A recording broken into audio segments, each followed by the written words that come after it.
It is on record that Margaret Sanger gave awards to Hitler, got awards from him. It is on record she called blacks subhuman weeds that had to be exterminated. We have to hire blacks to be our front so they don't know we want to kill them. It is on record all of this goes on. So don't be in denial about what set up abortion, what runs it, what's happening in this country and in the world, and the carbon tax, and that we're carbon-based life form, that we need to be taxed for having more than one child and need to be regulated and be licensed to have kids. This is the eugenics takeover. And after our guest leaves us, I'm going to get more into that. But I wanted to play a clip from Endgame, Blueprint for Global Enslavement. This is from the movie put out in the 30s promoting this stuff. And they had a bunch of newsreels that promoted it.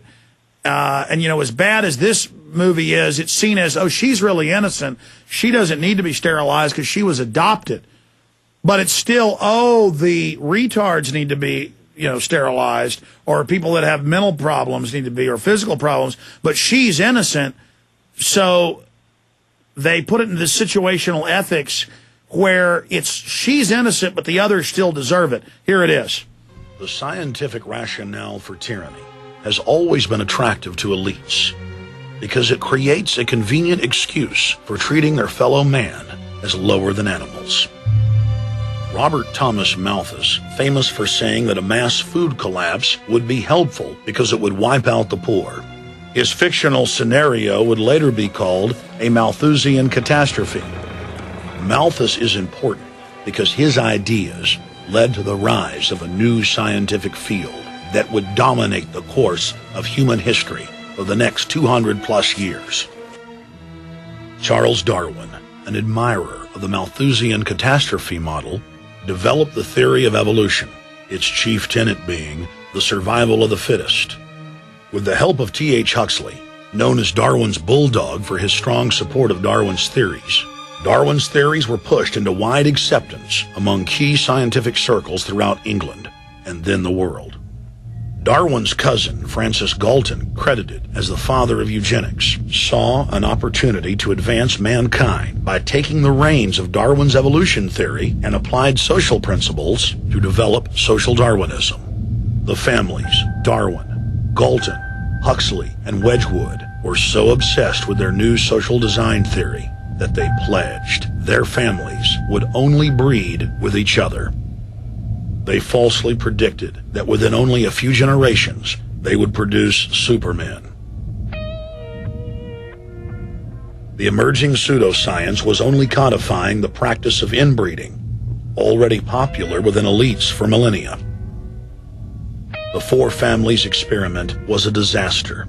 Within only 2 generations of inbreeding, close to 90% of their offspring either died at birth or were seriously mentally or physically handicapped. The moneyed class of the planet, and particularly the royal families of the world, who were already obsessed with breeding and filled with a predatory disdain for the underclass, seized on the new science and began aggressively enforcing its aims worldwide.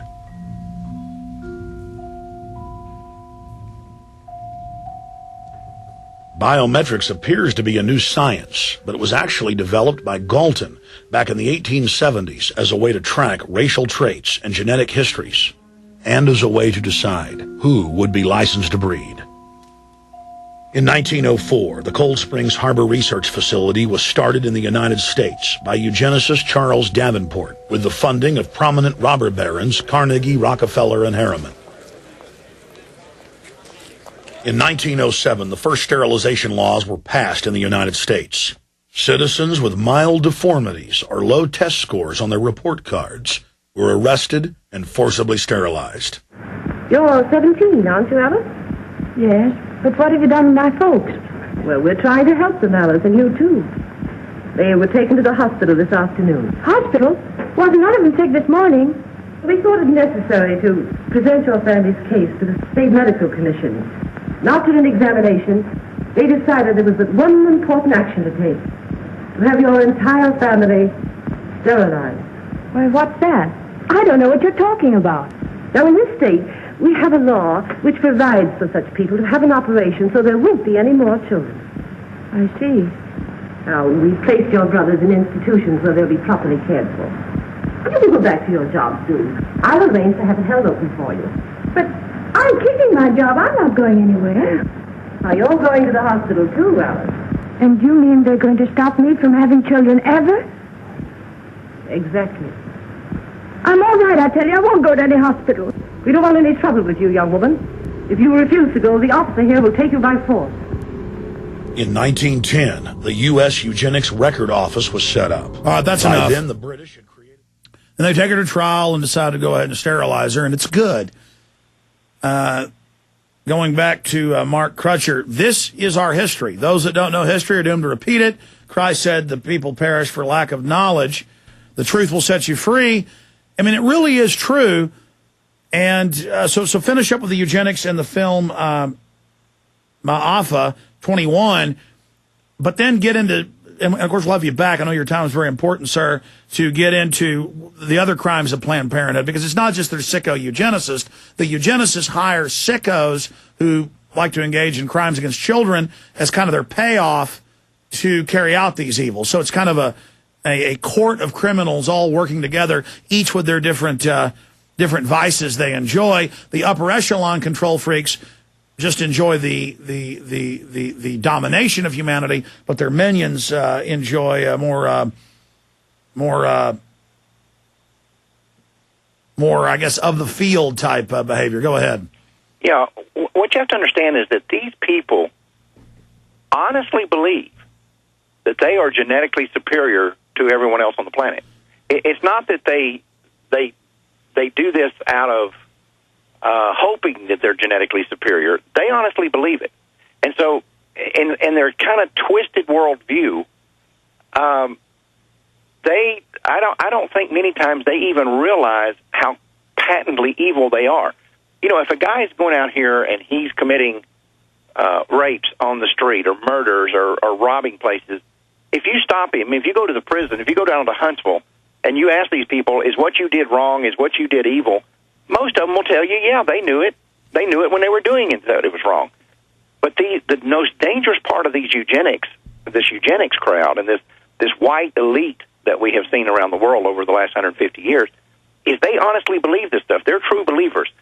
Satan has his foot on their throat, and they don't even understand it. They don't really realize that that's what they're doing.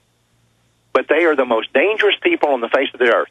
There is no force in the history of mankind that is more dangerous than science and technology that is not restrained by morality. And these people see morality as kind of a quaint philosophy that, yeah, it'd probably be best if the whole world lived by this stuff, but it's not really realistic, and that's not the goal we have to shoot for. And we're morally and intellectually superior in every way to these people, so it's our right to have dominion over them. That's right. They say it's illegal in their system for you to resist them. You're like, well, I have a right to live. I have a right to not have sodium fluoride put in my water and tell me I got to shoot my kids up with mercury that gives them cancer. And they just go, you aren't intellectual enough to understand that. I've had one of them on the air say, we're going to take over the planet, Alex, and we're going to forcibly re-educate you. And to them, I go, but that's tyranny. No, I'm intellectually more advanced than you, and you just psychologically, mentally can't even measure up to me, so you don't get to make that decision. Well, it's a part of the arrogance and the gall that I talked about earlier when they say that we have the right as U.S. government has the right, or actually their argument it was the responsibility to go out and sterilize 1/4 of the world's female population. They believe that they are the kind of the chosen people. And if the rest of us were simply as smart as they are, we would agree with them. In other words, you cannot be intelligent and reach a different conclusion than what they reach. And this is classic neoliberalism in the 20th century in America. Yeah, and they say they're very sad about it. Oh, I don't like that we have to shoot the young women up with HIV, but my God, they're going to destroy the earth if we don't. Well, then how about they go kill themselves? Oh, but no. They're the brain trust. They've got to survive. This is just classic extermination. This is just an instinct of a control freak to dominate everybody around him. And I've talked to these people. At the bottom line, they get off on it. They get off on it. They're not trying to educate people. They're not trying to, no, they want to dominate and control. And what I found, sir, is you're going off their own documents. What we cover in Endgame is they don't just have positive and negative eugenics, as they claim. That is making the great race greater and live longer and better looking and smarter. And let's stop the dummies from breeding. It's worse. When you really get into higher level eugenics, they're targeting the smart and the intelligent that they think rival them in the power structure. So really, while they're diverting kind of low level racists that serve them, that, oh, this is just for blacks and Mexicans and Asians and people, while they're diverting them, when you get into higher level text on eugenics and the real operational system that I've studied just from the intelligence on the ground of what they're doing, their real target is actually who they believe the elite most smart people are, and that's Northern Europeans and Jews, because they think those are the groups that are real smart, but they want their elite families to stay in control, so they want to exterminate out those groups because they see them as rivals, kind of like a male grizzly bear will come up and smell cubs and kill the males.